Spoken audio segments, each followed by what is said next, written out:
ꯄꯨꯟꯁꯤ ꯏꯆꯦꯜ ꯆꯦꯅꯦꯜꯒꯤ ꯅ꯭ꯌꯨꯁ ꯑꯞꯗꯦꯠꯇ ꯃꯌꯥꯝꯕꯨ ꯇꯔꯥꯝꯅ ꯑꯣꯛꯆꯔꯤ ꯍꯧꯖꯤꯛ ꯐꯥꯎꯕꯒꯤ ꯑꯣꯏꯕ ꯑꯞꯗꯦꯠꯁꯤꯡ ꯃꯌꯥꯝꯒꯤ ꯃꯐꯝꯗ ꯊꯝꯖꯔꯤ ꯂꯥꯛꯂꯤꯕ 16 ꯑꯥꯒꯁꯠ ꯊꯥꯡꯖ ꯅꯨꯃꯤꯠ ꯑꯁꯤꯗ ꯂꯩꯈꯤꯗ꯭ꯔꯕ ꯑꯊꯧꯕ ꯄꯦꯕꯝ ꯆꯤꯠꯇꯔꯟꯖꯟꯒꯤ 21 ꯁ꯭ꯇꯨꯗꯦꯟꯠ ꯃꯥꯔꯇꯤꯔꯗꯝ ꯗꯦ 2025 ꯒꯤ ꯊꯧꯔꯝ ꯑꯁꯤꯗ ꯃꯤꯌꯥꯝ ꯑꯃꯗꯤ ꯃꯍꯩꯔꯣꯏ ꯄꯨꯝꯅꯃꯛꯅ ꯁꯔꯨꯛ ꯌꯥꯃꯤꯟꯅꯁꯤ ꯍꯥꯏꯅ ꯃꯅꯤꯄꯨꯔꯤ ꯁ꯭ꯇꯨꯗꯦꯟꯠ ꯐꯦꯗꯔꯦꯁꯟ MSF ꯒꯤ ꯃꯥꯏꯀꯩꯗꯒꯤ ꯃꯤꯌꯥꯝꯗ ꯅꯣꯜꯂꯨꯛꯅ ꯄꯥꯎꯖꯦꯜꯂꯛꯂꯤ ꯌꯥꯝꯅ ꯊꯃꯣꯏ ꯁꯣꯛꯄ ꯄꯥꯎ ꯑꯃꯗ ꯉꯁꯤ ꯂꯝꯁꯥꯡ ꯄꯨꯂꯤꯁ ꯁ꯭ꯇꯦꯁꯟ ꯃꯃꯥꯡꯗ ꯇꯥꯇꯥ ꯇ꯭ꯔꯤꯄꯔ ꯑꯃꯒ ꯑꯦꯛꯇꯤꯚꯥ ꯑꯃꯒ ꯑꯦꯛꯁꯤꯗꯦꯟꯠ ꯊꯣꯛꯄꯗ ꯅꯨꯄꯤ ꯑꯃ ꯈꯨꯗꯛꯇ ꯂꯩꯈꯤꯗ꯭ꯔꯦ ꯍꯥꯏꯔꯤ ꯆꯥꯅ ꯊꯛꯅꯕ ꯄꯣꯠꯂꯝ ꯐꯪꯗꯕꯅ ꯃꯔꯝ ꯑꯣꯏꯔꯒ ꯒꯥꯖꯥꯒꯤ ꯂꯥꯟꯗ ꯑꯉꯥꯡ 100 ꯌꯥꯎꯅ ꯄꯨꯟꯅ 213 ꯁꯤꯈ꯭ꯔꯦ ꯍꯥꯏꯔꯤ ꯆꯍꯤ 2 ꯐꯥꯖꯤꯜꯂꯛꯂꯕ ꯒꯥꯖꯥꯗ ꯍꯃꯥꯁ ꯑꯃꯗꯤ ꯏꯖꯔꯦꯜꯒꯤ ꯂꯥꯟ ꯑꯁꯤꯅ ꯃꯔꯝ ꯑꯣꯏꯔꯒ ꯍꯧꯖꯤꯛ ꯐꯥꯎꯕꯒꯤ ꯃꯅꯨꯡꯗ ꯆꯥꯅ ꯊꯛꯅꯕ ꯄꯣꯠꯂꯝ ꯐꯪꯗꯕꯗꯒꯤ ꯑꯉꯥꯡ 100 ꯌꯥꯎꯅ ꯄꯨꯟꯅ ꯃꯤꯑꯣꯏ 213 ꯂꯣꯝ ꯁꯤꯈ꯭ꯔꯦ ꯂꯣꯏꯅꯅ ꯍꯧꯖꯤꯛꯁꯨ ꯃꯤꯑꯣꯏ ꯂꯥꯈ ꯀꯌꯥ ꯆꯥꯅ ꯊꯛꯅꯕ ꯄꯣꯠꯂꯝ ꯀꯌꯥ ꯐꯪꯗꯕꯒꯤ ꯑꯋꯥꯕ ꯆꯥꯎꯅ ꯃꯥꯌꯣꯛꯅꯔꯤ इजरायलगी लानमीसिंगना लंबी पुनमक थंजिनखिबदगी अवाबा असि मायोकनबनी हाइरि हौखिबा चही 2023 गी अक्टोबर 8 तगी सोकनदुना लाखिबा हमास अमदी इजरायलगी लान असिदा हौजिक फावबगी ओइना पुन्ना पैलेस्टीनियन 1938 सिखरे अदुगा असोकपगी मसिंगना पुन्ना लाख अमगा 1929 हेनखरे अदुबु हौजिक लान असि लोइसिनबगी ममी अमता उबा फंगद्रि इजरायलगी प्राइम मिनिस्टर बेंजामिन नेतान्याहुना गाजा पुंबा लौसिनबा याथंग तौखिबा मरमना इजरायलगी लानमीसिंगना थौरांग पाइखटपसु हौखरे पनबा याबदी हौजिक फावबगी मनुंगदा इजरायलगी लानमीसिंगना गाजागी लम चादा 75 मपुंग फाना लौसिनख्रबनी लेमहौरिबा चादा 15 गी लम असि हौजिक हमासना ऑक्युपाई तौदुना लैरिबनी मरम अदुना इजरायलना लेमहौरिबा लम असिबु लौसिनबा होनरकपदा अचौबा लांजाव सोयदना थोकनी हाइरि अगस्त 19 सुटी ओहनबिनबा MLA मंगाना तक्सनख्रे असमदा अगस्त 19 बु स्टेट हॉलिडे ओहनबिनबा स्टेट अदुगी MLA मंगाना चीफ मिनिस्टर हिमंत बिस्वा शर्मादा अइबा सेरोल अमा थादुना तक्सनख्रे चीफ मिनिस्टर दा पिसिनखिबा सेरोल अदुगी मतुंग इन्ना कुमजा 1891 गी अगस्त 19 दा पीर टिकेंद्रजीतपु इम्फाल गी फैदाबुंगदा फांसी तौदुना हाटखि एंग्लो मणिपुरी वार दा मणिपुर गी निंगतंबा ngaknabagidamak थौना फना लांथेंगनखिबा बीर टिकेंद्रजीतपु फांसी तौदुना हाटखिबा नुमित अदुबु निंगसिंगबा ओइना अगस्त 19 दा असमदसु स्टेट हॉलिडे ओइना लाउथोकपा तंगाइफदे असम गी तोंगान तोंगान मफमदा अगस्त 19 गी थौरम पांगथोक्तुना लागली हंदक सहीगी ओइनासु तोंगान तोंगान फुरुप कयाना सरुक यादुना थौरम असि पांगथोकनबा सेम सारी हाइना फोंदोरकली प्रेसिडेंट रूल की मनुंगदा सिक्योरिटी फोर्स ना फाबा यूजी मसिंग 735 सुख्रे हाइरि मणिपुर दा प्रेसिडेंट रूल थमख्रबा मतुंगदा सिक्योरिटी फोर्स ना तोंगान तोंगान मफमदगी लोना थिंख्रबा लौरुप सिंगी कैडर 735 अमसुंग खुलाई 3,313 फगटपा ngamkhre हाइना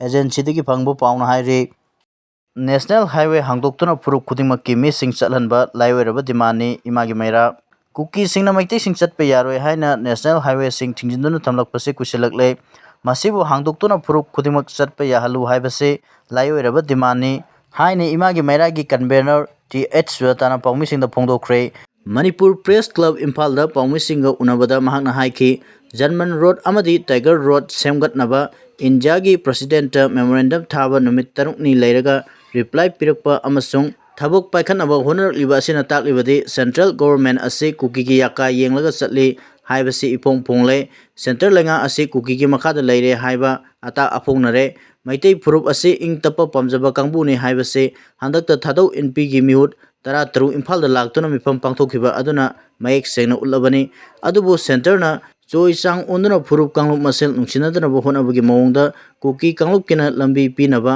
लाइफलाइन अमा सेंबिबा अदुगा मैतै सिंगबुना नेशनल हाईवे सिंगदा चटपा यारोय हाइना अथिंगबा थंबा हाइबसिदा सेंटरगी वखलोनसि करिनो हाइबा अमा खंगनफम थोए हाइना फोंदोखे BJP गा ECI गा लौतुनै हाइबगी खोंजंग चंगचनखिबा ओपोजिशन MP सिंग पुलिसना फाजिनख्रै सेंटर द लेंगाक पाइरिबा BJP ना इलेक्शन कमीशन ऑफ इंडिया गा लौतुनै हाइबगी मतंगदा खोंजंग चंगचलखिबा ओपोजिशन गी MP कयामरम दिल्ली पुलिस ना फाजिनख्रै सेंट्रल दिल्ली दा खोंजंग चंगचलखिबा ओपोजिशन MP सिंगी मनुंगदा कांग्रेस के राहुल गांधी अमदी प्रियंका गांधी वड्रा अमसुंग शिवसेना UBT गी लुसिंगबा संजय रावत नसिंगबा यावखि दिल्ली पुलिस की जॉइंट कमिश्नर दीपक पुरोहितना ओपोजिशन गी MP खरा फारे हाइना पाउमी सिंगदा फोंदोखि अदुम ओइनमक MP कया यामना फाबगे हाइबददी सबसाना मसिंग पनकिदे Congressna lusingba India Bloc na ngasi Parliament House tagi hauraga Election Commission gi office pawba kongchat ama chatnaba thorang tawkhibani. Police na mangjongna section thorang lokhotpa oina Parliament ki akoibada leiba lambi pumnamuk thingjinki amasung masing yamlaba police personnel sing thamladuna opposition gi khongjang ado maipa andanaba thorang lokhotki. Opposition gi khongjang aduna maram oiraga Parliament ki House animak adjourn tawki hairi. Work order laukiba tha tara pharabasu lambi semdabagi company anida PWD na show cause notice thakre hairi. Manipur gi lambi ayamagi phimam ka hena sokselapana lambi sing asi mangpham ohengadorabra haibagi wahang marakta lambi sing asi semnabagi work order pikraba phawbada thabak howdabagi maram piraknaba Public Works Department na company anida show cause notice thakre hairi. Thajaba yaba mafamdagi phangba pauna hai Imphal East amasung West amadi singi Yaona district headquarters sing cement concrete ki lambi onthoknaba mamangi lengakna thabak paikhatki. Thabak adugi matung inna Kingston Private Limited amasung Amir Construction Private Limited kauba company anida tha tara romgi mamangda work order pikrabani. Makoina work order laukhibana maram oiraduna kudong thiningai oiraba lambi sing asi semjinaba state ki PWD na sel thadaba yabagi phibam amata leite maduna maram oiraga makoida kari maram gidamak thabak asi hojik phawba kumang chakshina sudribano amasung lambi phatre haibagi wakat lahalibano haina haukiba sayol anigi mamangda show cause notice adu thakibani. Pau asina makhatana hai engineer singna ngaihak leituna lambi semnabagi taksinbada hojik asit nongju thagi matam oibanina bitumen pusilakpa yade masidasu natana atai masak matum sing pusinabagi lambi singda apanba mayam ama leibana thabak tawbada khudongchadaba mayoknai haina pakum piraki hairi. Adubu makogi paukum adu maram chadabana atubu matamda phattaba lambi sing asi semjindragadi makogi contract sign tawkhibada yawba senfam adudagi khaidoklaga Imphal manunggi lambi phattaba sing asi semgani haina phawba warning tawba wafam yawi hairi. Tampakki lambi sing amasung singi district headquarters singi lambi cement concrete na ayamana mahut silagani chada maudradi cement concrete na sinanaba work order pikre. Hairiba thabak sing asi company anina sugadabani. Masigidamak Asian Infrastructure Investment Bank AIIB na lupa crore lising ahum satruk nifu kaithokpa yakre. Hairiba senpam asina apunba kilometer 900 sangba lambi semgani. Lambi asi sembada drain loinamo hapkani mafam kharadadi lambi gi nakal animak drain changani hairi. Sahi ani gi manungda loigadaba thabak asi hojikmak Andro Parking Assembly Road Dinku Road kumba kharadadi semba ui adubu full swing da lambi semba haibadudi oide. Hojik suriba thabak asi leite mananaba semba amasung madugi mathakta apaba koilas ama thabani. Asumna koilas tharaba lambi adugi mathakta cement concrete hairakadabani haina pau asina makatari. Marak asida assembly constituency kharada thabak subada company ani asi changlakpa yaroi haina MLA kharagi workers singna athingba pirakpagi pau ama taba phanglei.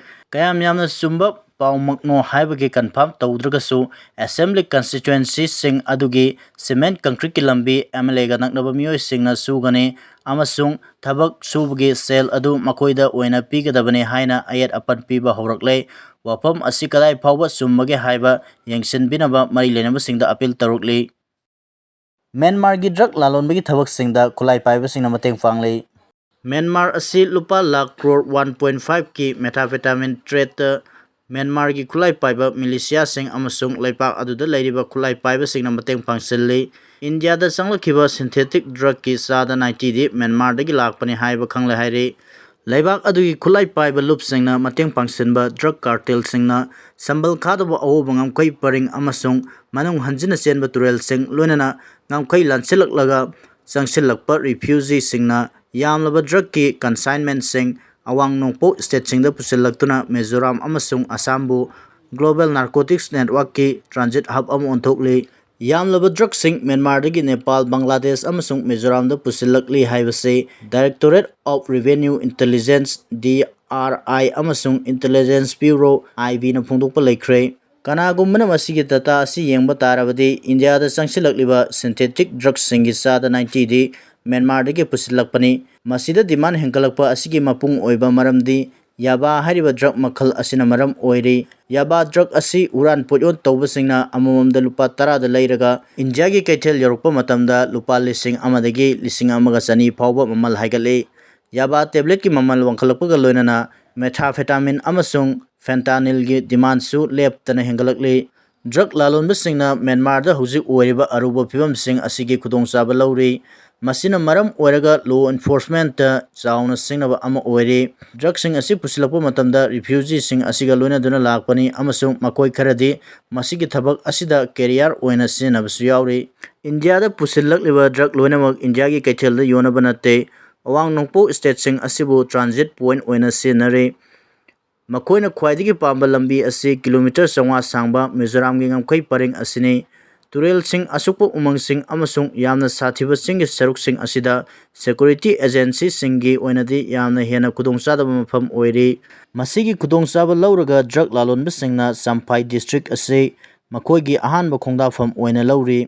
Mafam asi Chiao Turelga naknaba amasung lalonba singi ahanba khongdafam oiri. Masida natana Zokhauthar village asi ngamkhaigi yamna naknaba mafam oibana smugglers singi atopa khongdafam ama oiribane.